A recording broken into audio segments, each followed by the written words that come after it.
Hi, my name is David Reske, founder and president of Now Speed Marketing, and welcome to this edition of In the Now, where we focus on uncovering the myths and misunderstandings of marketing and leadership with some of the world's most interesting people. And my guest today is Dr. Randy Case. He's an area chair at C12 Group. Randy has a PhD from Wharton and was a professor at Boston College and Regent University. I'm excited to have Randy on the show because I've known him for over 25 years, and he's one of the most insightful and thoughtful people I've ever met. Randy, welcome to the show. Well, thank you.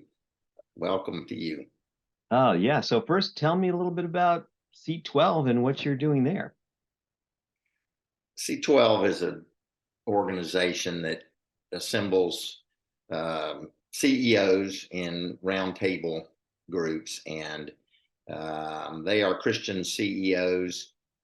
We have groups around the country and now in a few other countries outside of the US, and they're typically about 12, thus the 12 in the name, typically about 12 around the table. It's a kind of a peer coaching model, and so they coach each other. I facilitate the meeting. It's about a 7-hour meeting once a month, and then I also coach, or the chairman like myself coaches the individual CEOs offline outside of the meeting during the month, one-on-one. And that's pretty much C12. So you had a lot of experience in business strategy theoretically, education, and also a lot of time with the CEOs. So I'm looking forward to the conversation. As you know, I like to start these conversations with a myth-buster question. And the myth that we were talking about is that leadership is mainly about setting goals for the organization. True or not true? I think surely leadership includes setting goals. I think it's important. I guess in this myth buster vein, I don't really think the quality of goals or the adherence to goals, or even getting people to buy in to goals is the primary thing that sets apart a good leader from, let's say, an average leader. I don't think it's the thing that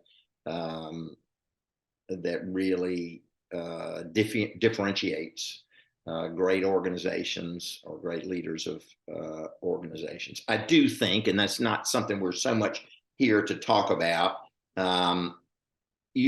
obviously a great vision, which to some degree is related to goal setting. A great vision can make or break an organization, but it's a bit of a crapshoot whether a vision really works. It depends on it working. A great vision has to actually work for the way the marketplace is today, and it actually has to actually really work for the people that you lead. That's alchemy more than it is science. It's way on the art or magic side to have a great vision. I was thinking today, Bezos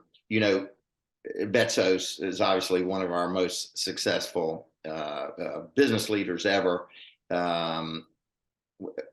Was he successful because he had great goals? I kind of doubt it. But I mean, obviously, he had a vision that taken over the world to a large extent. But I would claim, getting more to what we might talk about, that he would never have been able to execute on that vision if he couldn't solve problems in a way that really engaged the people that he was leading to stick with him, overcome, to embrace their to brace each other, to attract. He has got to solve problems in a way that attracts and retains fantastic people who learn to solve problems for the organization. So I guess in sum, if we're going to bust the myth, I think leadership is more about addressing problems than it is about setting goals. So leaders, they spend a lot of time on goal setting and planning and kind Yes. of getting the organization aligned in that. But it sounds like what you're saying is that they probably spend more time solving the problems around not executing well against that goal or roadblocks to achieving those goals Very than they much. do actually putting the plans together themselves. Yeah. Because really, well, just think of it this way. Um, Goals and plans are not particularly energizing for people or for organizations. They are necessary, but people are energized by problems. It is problems that makes the human being stand up and pay attention and throw their passion in, work, and work together. That really it is problems that are really the lifeblood of organizations. Hmm, interesting. So we just had a meeting where we brought our whole company to Boston and we did training and we talked about goals and planning and all of that. And we had fun and it was a really great event. And so I was doing my keynote presentation, kind of kicking this thing off.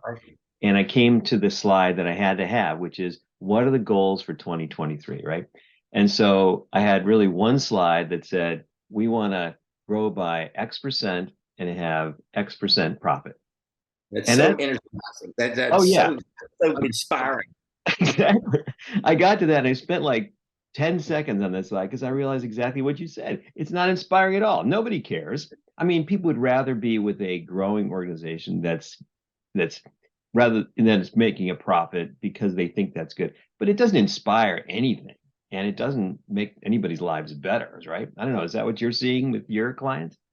I think, yeah, obviously, I play a particular role, which is sort of a one-on-one role or a one-on-12 role, with leaders. When I was a professor, I was way off into the theory of things and what makes academics tend to look at the past and say what made these organizations better from these other organizations, and they tend to look at that based on what they can get data on, and their theories are mostly around, let's call it, in my field, strategic issues, et cetera. But on a upfront and personal basis, I think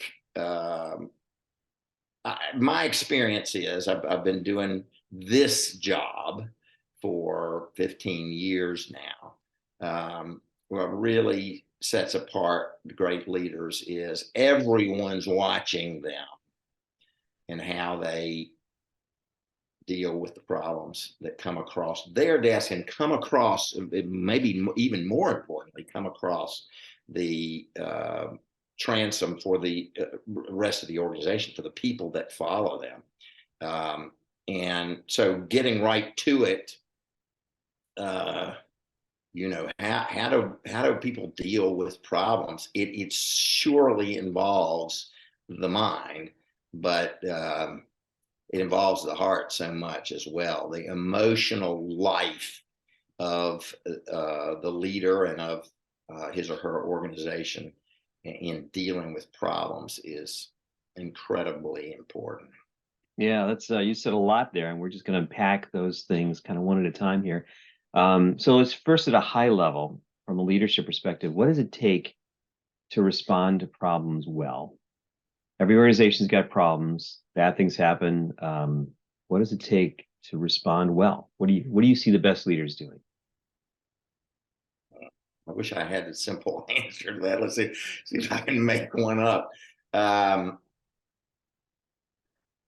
I think somehow humans are wired in that they have emotions that respond to stimuli out there, and um, so what it takes is um, I mean, this is the language of emotional intelligence. It takes the ability to manage one's emotions and and also obviously engage the intellect at the same time, manage one's emotions, and the emotional intelligence people would say manage the emotions of others in the face of what is ultimately felt as conflict. And problems are, that's another word for them. They create conflict in the organization. These can be internal problems. They can be problems with the competitors. They can be problems with the government. They can be problems with the broken widget.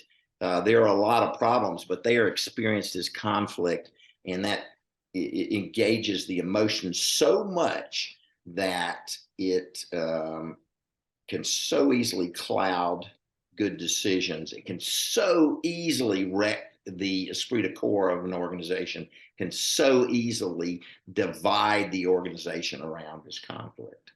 Yeah. So managing emotions is really key there. So are those problems, I mean, the nature of the problems, are problems always bad? I mean, would we be better off if we were running organizations and man, it's just running like a top So and no problems? I mean, wouldn't not that be, is that the goal to have no problems? that Are it problems, feels like the goal for many CEOs on a day-to-day basis. If only I didn't have problems. But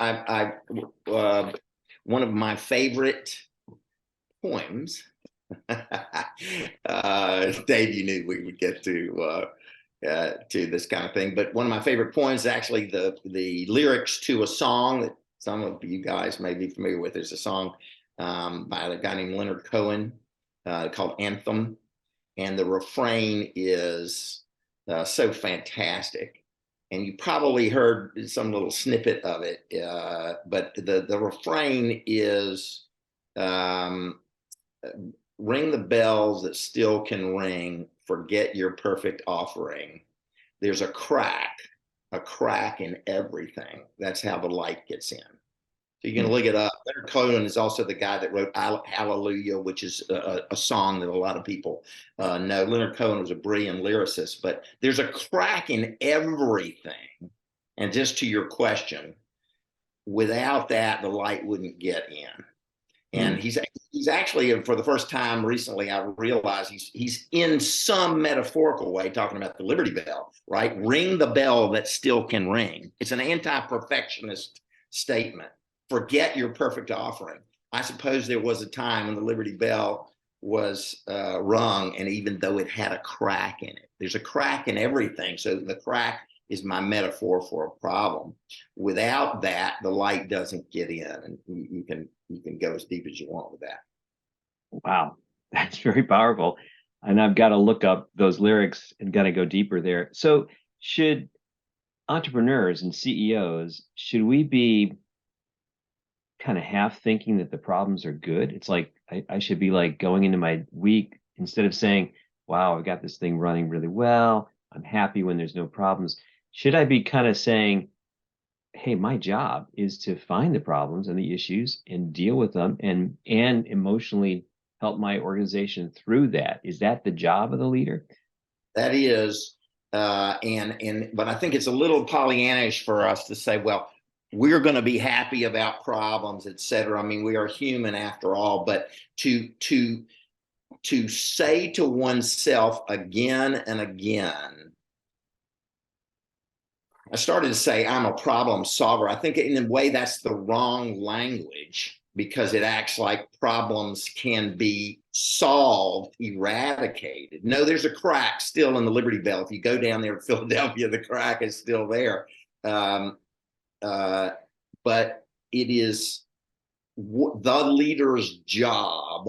The thing that makes him soar is, the threat of crashing down into the ground. And he crashes again and again. And it is getting up. It is the organization getting up. It is the response to the crashing down, to the crack, that is the leader's job. That's the thing that that really, yes, he he or she needs to tell himself again and again, this is the meaning. This is the meaning for me. The problems will keep coming. The meaning for me is finding the light in the midst of the problem. Yeah.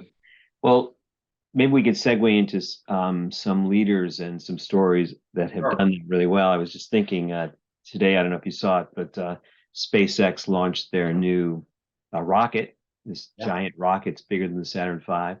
And a couple minutes into the flight, it blew up. It just got off the launch pad, and there was a shot of Elon Musk there in the control room watching the Right. whole thing. And I'm just wondering what he's experiencing and thinking right now as they achieved one goal, which is it got off the pad, got into, like 35 kilometers or so high, but then obviously there's more problems there to solve, right? So can you think of any experiences without naming names, obviously, but can experiences or examples of CEOs who do this particularly well? Is Yeah. anybody out there that has faced this kind of an issue and handles problems, handles their emotions, and is kind of good at dealing with that? Let me talk about that. And actually, let me just leverage off your story of the SpaceX crash. There was nobody in the rocket, but No, that has to remind us when you tell that story. Of course, it has to remind us of the. Now I'm not going to be able to remember. challenge, It was the Challenger. The challenge. Challenger. Yeah, right. All people that are as old as you and I are, we remember where we were when we heard about that. The thing about the Challenger was there were people in it. Right now, there were not statistically any more people that died, you know, that year in science or whatever than in any other year. It was a few people. I remember one was a school teacher, and that was particularly galling to America, that there was somebody in it. But the reason I raised that is for Elon Musk, I'm only guessing. This is not his most challenging problem that this thing crashed. Had it had a person in it, it could well have overwhelmed his year, possibly even the business, right?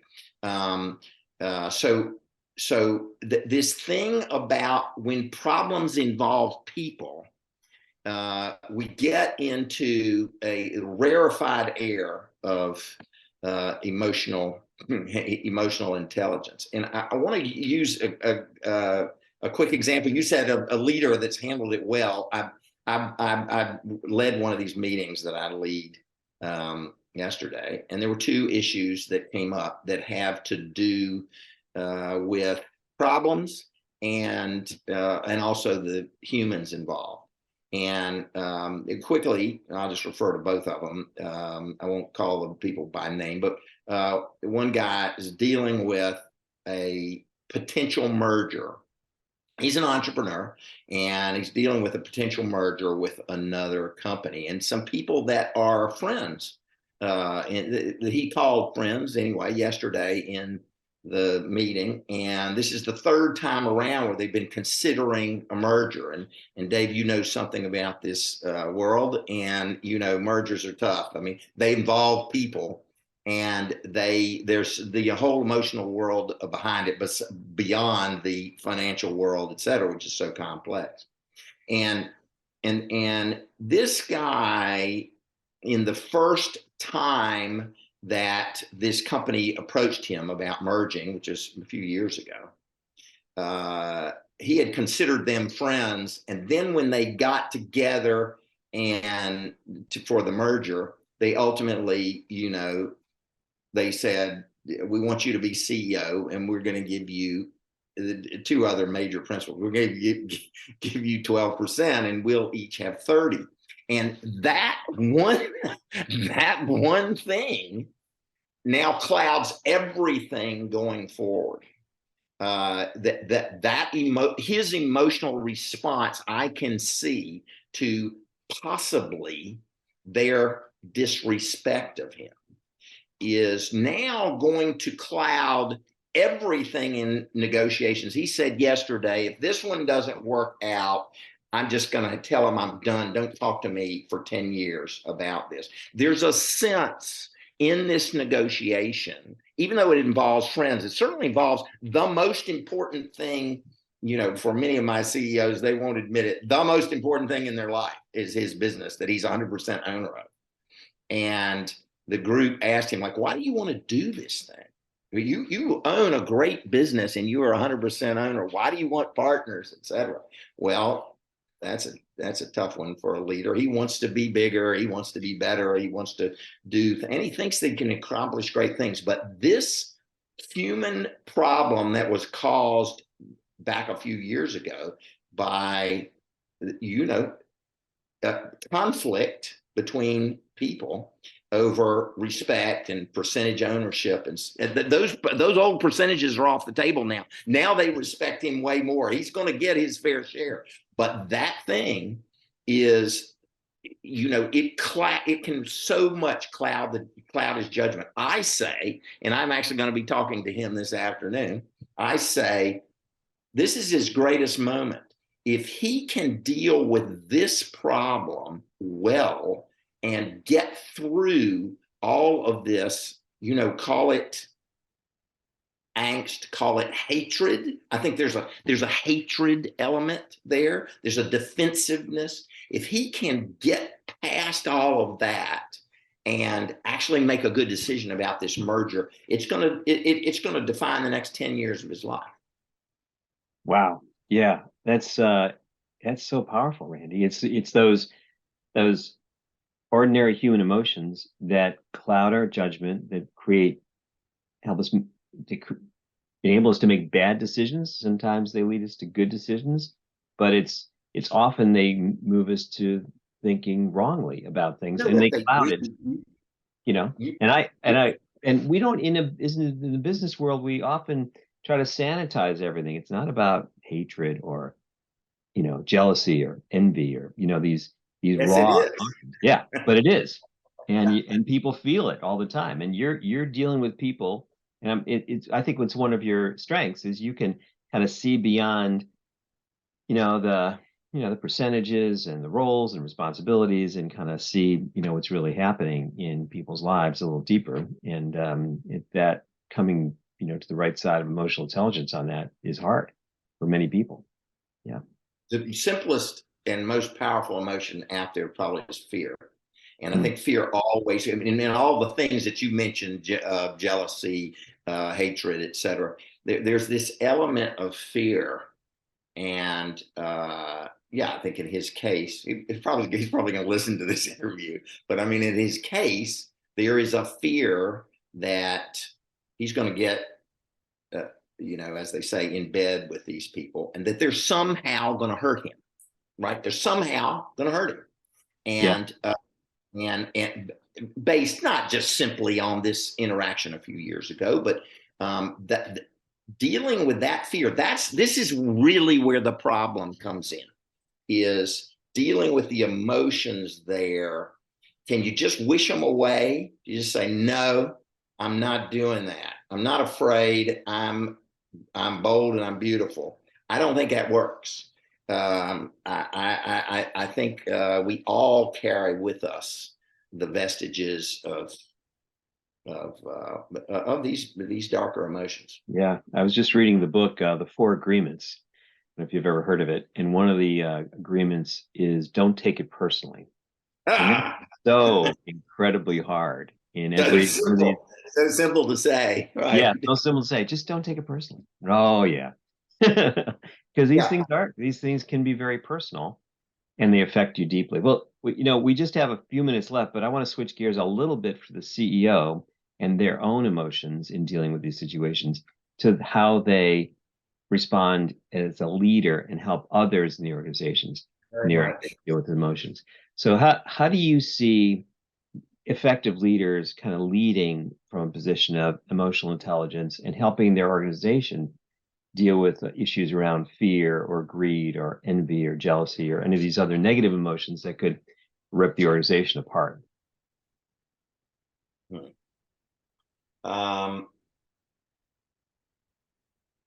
Well, I got two thoughts there. one is, and it's like an old truism, but leaders have to be actually able to listen, and not just appear to listen, but really, really listen. And so that means listening to their employees, their followers, venting all kinds of, emotions, all kinds of irrational stuff. I mean, if you as a leader bring somebody or a group of people into your office, invariably they will begin in ways explicit or implicit to identify enemies that they have that are against them inside the organization or outside the organization. And therein, we've engaged these inimical, these fear-based emotions.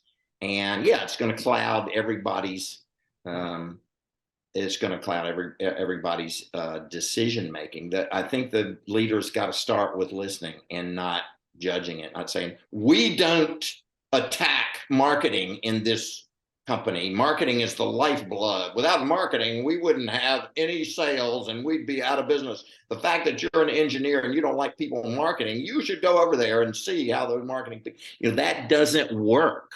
Stephen Covey a million years ago said, seek first to understand, then to be understood. You actually have to listen to these things. You can't wish them away. You've got to receive these inimical, fear-based reactions to problems before you can help out.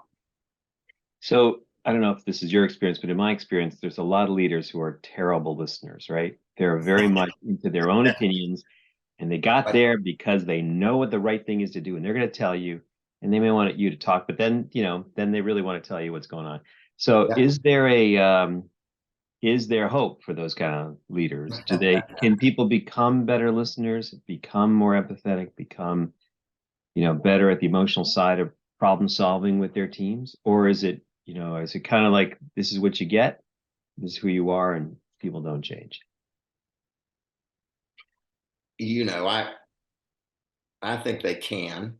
But what I tell my leaders is, here you are, you've got to find a way to do what others may do more easily. You're a particular kind of personality. You got to find your own way to get input. Listening is getting input. And you're right. Leaders are often raised up because they're good at output. And the ability to get input, yes, you can find a way. And but for some, it may not be in the moment. They don't listen well in the moment. But then they got to say, I hear you, even though they don't, and we'll get back together. Let me reflect on it a while. And then they've got to really go to work. They've got to have people around them that hear way better than they do. It is hard work to get input. And without input, you're not going to be a human input. You're not going to be able to deal with these problems, which are, emotional at their basis. You've got a lot of great leaders that are super stoic and they don't show their emotions, and they may not even know their emotions, but those things are churning deep beneath the surface, and they are within their people big time. Yeah. So you gotta find, it's a workaround. That's what I always say. Okay, you can't do it the way that Jim can do it. What's your work? What's ever worked for you in the past where you were able to hear what was really going on? Yeah. And without really understanding what's going on, you're never going to solve the problem. You're never going to make the organization better. You're just going to keep pushing solutions down people's throats that really That's exactly may not do any good. So that's an important quality of a leader. And in the moment, very few are good in the moment. Some of the great ones, right? And then maybe battlefield commanders and that kind of thing. But all of us can find a way. We as leaders, the great thing we can do is utilize, leaders are people that utilize resources around them. They find ways to get people that can do what they can't do. And so leaders are going to have to back off and find a way. It may not come from within themselves where they can learn what's really going on. And sometimes it really takes time. Yeah. It takes, you know what it takes, writing that email response and then not sending it, and then writing again the next day and not sending it. It maybe takes again and again before you kind of can understand a little bit before you respond. Powerful. Having someone in the organization who can work with you, overcoming some of your weaknesses, if you know your weaknesses, right, and can do that. I kind of was thinking about, as you said, that one of the Star Trek episodes from back in the day, Captain Picard had a right-hand person who was a counselor on the bridge, who was there just to give him insight that he needed to make good decisions around people. And wouldn't it be interesting is if we as leaders had that kind of a role around us? I have a person like that in my company, and she's wonderful. It's not in her title, but it's a big part of her job for me. And that's super important. Somebody you can trust, but that has good insight into what the people are going through. That helps me a lot. And I'm sure many leaders have that kind of person or structure within their company if they can. Yeah, oh gosh, there's so much there. Many, but many great leaders do. There's just a lot of leaders in this world, and we have this image, certainly in America, of the lone cowboy on the horse.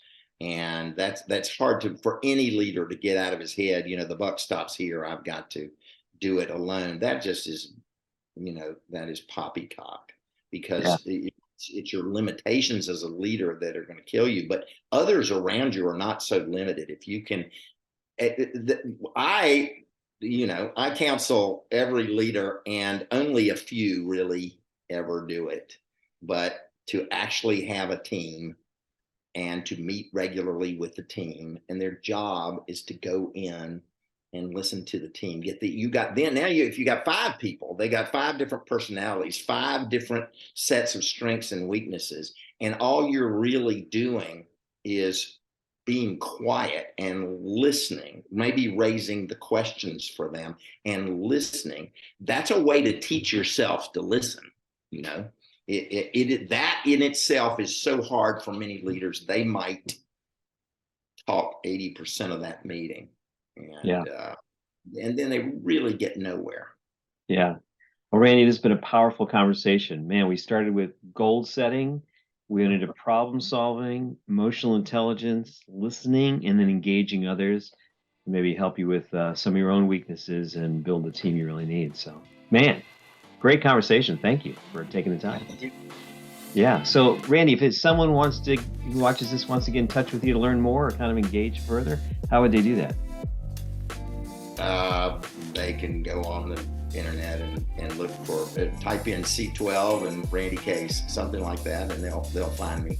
I enjoyed the conversation. Great. Thank you for taking the time, Randy. Good talking to you.